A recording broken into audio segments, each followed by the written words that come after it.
Hello, Acho. Let's read a given question. The question says a screw gauge has 50 division on its circular scale and its screw moves by 1 mm on turning it by 2 rotations. When the flat end of the screw is in contact with the stud, the zero of circular scale lies below the baseline and the fourth division of circular scale is in line with the baseline. We need to find first the pitch, second the least count and third the zero error of the screw gauge. So इस question का जो key concept we need to understand is the concept of screw gauge. Screw gauge. So when we talk about screw gauge, so screw gauge एक measuring instrument है जिसका अगर हमें let suppose जो हम मीटर स्केल यूज करते हैं तो मीटर स्केल में लीस्ट हम मेजर कितना मेजरमेंट कर सकते हैं 1 mm. ठीक है, अगर हमें इससे भी कोई कम थिकनेस वाली चीज़ को मेजर करना है so we go for vernier calliper. So vernier calliper जो है वो मेजर कर सकता है अप टू 0.1 mm.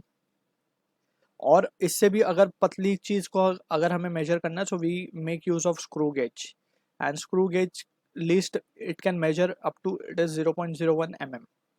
ठीक है, यानी कि 100 of a mm it can measure. So from the situation अब हम एक एक करके सिचुएशन समझ लेते हैं. स्क्रू गेज में होता क्या है, एक होती है हमारी सर्कुलर स्केल और एक होती है मेन स्केल. ये अगर हम मान ले let suppose this is the main scale, ये इस पर रेफरेंस लाइन या बेस लाइन हम इसे कह सकते हैं, और ये होती है हमारी सर्कुलर स्केल. ये एक तरीके से सर्कुलर सेक्शन होता है ये जो कि रोटेट हो सकता है.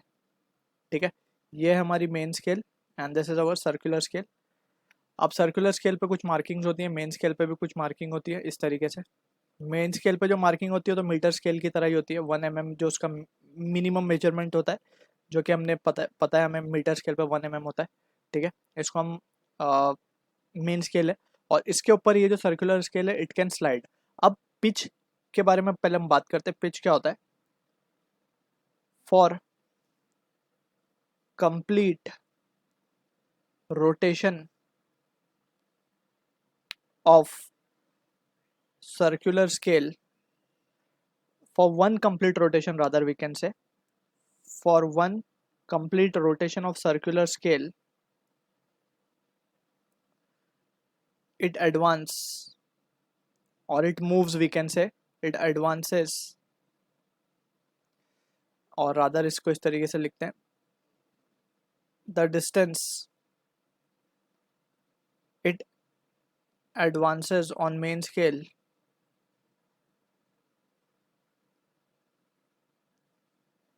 is called pitch. ये जो डिस्टेंस वो मेन स्केल पे कवर करता है उसको हम कहते हैं पिच. ठीक है, फॉर वन कंप्लीट रोटेशन. अब अगर हम क्वेश्चन में देखें तो हमें बोला क्या, 2 रोटेशन पे 1 mm इसने कंप्लीट किया, यानी कि एक रोटेशन पे हाफ mm होगा. ठीक है ना, तो यहाँ पे हम स्ट्रेट अवे लिख सकते हैं therefore pitch will be equals to 0.1/2 होगा बेसिकली, राइट. 2 रोटेशन पे 1 mm है तो एक रोटेशन पे कितना होगा, एक रोटेशन पे हाफ mm होगा यानी कि 0.5 mm. So this is the pitch, right. So as per the definition हमने पिच कैलकुलेट कर ली. अब इसके बाद हमें फाइंड करना है least count. So least count अब हम देख सकते हैं, लीस्ट काउंट का फॉर्मूला होता है pitch upon, this is the second part we are finding, pitch upon number of divisions on circular scale. Circular scale पे कितने डिविजन्स हुए इस तरीके से वो हमें उसको अगर हम पिच से डिवाइड कर दें so we will be having least count. So pitch हमें मिला है 0.5 mm और नंबर ऑफ डिविजन्स अगर हम देखें सो 50 डिविजन्स गिवन है सर्कुलर स्केल पे. ठीक है ना, तो हाफ तो ये हो जाएगा 0.01 mm जो कि हमने ऑलरेडी बता भी दिया था. ठीक है, ये स्टैंडर्ड है. अब फर्दर बात करते हैं थर्ड पार्ट की, zero error. So zero error को अब हम समझते हैं. सो 2 तरीके के जीरो एरर्स होते हैं. सो यहाँ पे हम ले लेते हैं इसको जीरो एरर. एक तो पॉजिटिव जीरो एरर, एक नेगेटिव जीरो एरर. तो ये कब आता है एरर वो हमें समझना होगा. सो ये हमारी मेन स्केल थी and this was our circular scale.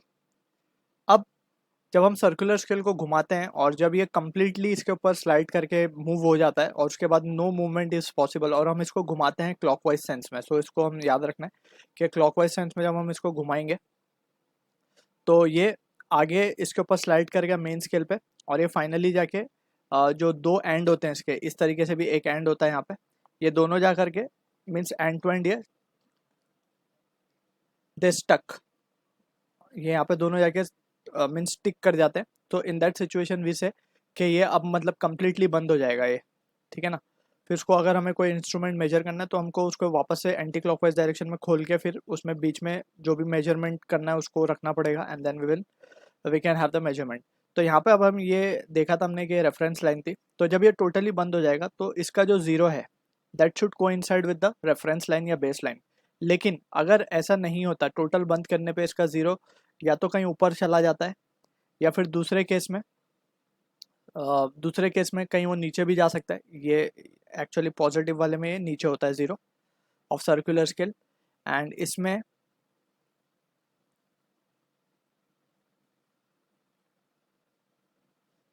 ये ऊपर होता है, ठीक है ना। तो रेफरेंस लाइन से जब ऊपर होगा तो नेगेटिव एरर होगा क्योंकि हम घुमा रहे हैं इसके क्लॉकवाइज सेंस में, तो ये नेगेटिव एरर है and this is the positive error. So यहाँ पे अब हम देख सकते हैं कि जो सिचुएशन हमें क्वेश्चन में गिवन है उसमें ये गिवन है lies below the base line, lies below the base line that means positive error हमें गिवन है। यानी कि जो टोटल रीडिंग हम लेंगे उस रीडिंग में ये जो इतना सा सेक्शन एडिशनल जो ये मेजरमेंट है यहाँ से ये एडिशनल ऐड होके आएगा, तो हमें इसे को सब्ट्रैक्ट करना होता है, ठीक है। तो यहाँ पे हमें एक्चुअली गिवन है कि जो फोर्थ वाला डिवीजन है वो कोइंसाइड कर रहा है of circular scale with the reference line. So यहाँ पे हमसे पूछा है जीरो एरर कितना है वो कैलकुलेट करना है। सो जीरो एरर होगा हमारा 4 into least count. So least count हमने कैलकुलेट किया, so it comes out to be 0.04 mm। So this much error will be there. अब ये एरर को हमें सब्ट्रैक्ट करना होगा, ठीक है ना। ऑलरेडी इट इज पॉजिटिव, सो इसको हमें सब्ट्रैक्ट करना होगा। नेगेटिव एरर होता तो नेगेटिव का नेगेटिव विल बिकम पॉजिटिव और ये फाइनल रीडिंग में ऐड होके आता, क्योंकि ये इतना कम है ऑलरेडी तो वो ऐड होना चाहिए था। यहाँ पे ऑलरेडी इसमें कुछ ज़्यादा था तो ये कम होना चाहिए। कितना कम होना चाहिए? 0.04 mm। So this is how we can calculate the zero error. So I hope you understood the solution. All the best.